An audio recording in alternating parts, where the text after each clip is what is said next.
മാലിന്യ പ്ലാന്റിലെ തീപിടുത്തം എല്ലാ കൊല്ലവും പതിവാണ്. ഒരു വർഷം ഒഴിവായിട്ടില്ല. അപ്പോൾ കഴിഞ്ഞ പ്രാവശ്യം കത്തിയതെന്ന് പറഞ്ഞാൽ ഏതാണ്ട് 13 ദിവസക്കാലം ഈ പ്രദേശത്തുള്ള ജനങ്ങൾ മുഴുവനും അതിൻ്റെ പുക ശ്വസിച്ച് അതിൻ്റെ ബുദ്ധിമുട്ടിപ്പോൾ ആളുകളിൽ നിന്നും വിട്ടുമാറുന്നില്ല.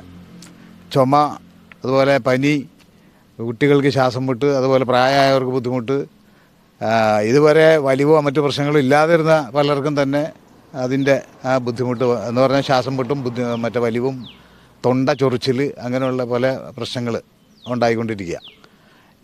നാളിതുവരെ ആ പ്രശ്നങ്ങൾ അത്രയും കഠിനമായ ഒരു സംഭവം ഉണ്ടായിട്ട് പോലും കൊച്ചി കോർപ്പറേഷൻ്റെ ഭാഗത്തുനിന്നോ ആരോഗ്യ വകുപ്പിൻ്റെ ഭാഗത്തുനിന്നോ പഞ്ചായത്തിൻ്റെ ഭാഗത്തുനിന്നോ ഒരു നടപടിയും ഇവിടെ സ്വീകരിച്ചിട്ടില്ല. ആളുകൾ ശ്വസിച്ചത് അവർക്ക് ഇരിപ്പ് മുതലായി കിട്ടിയെന്നല്ലാതെ അതിൻ്റെ പരിണിതമായിട്ട് വരാൻ പോകുന്ന ബുദ്ധിമുട്ടുകളെക്കുറിച്ച് ഒരു പഠനം നടത്തുകയോ അല്ലെങ്കിൽ അതിനൊരു ശാശ്വത പരിഹാരം എന്താണ് എന്ന് നിർദ്ദേശിക്കുകയോ ഒന്നും തന്നെ നടത്തിയിട്ടില്ല. ഒരു സർവേ പോലും നടത്തിയിട്ടില്ല. ഇവരെ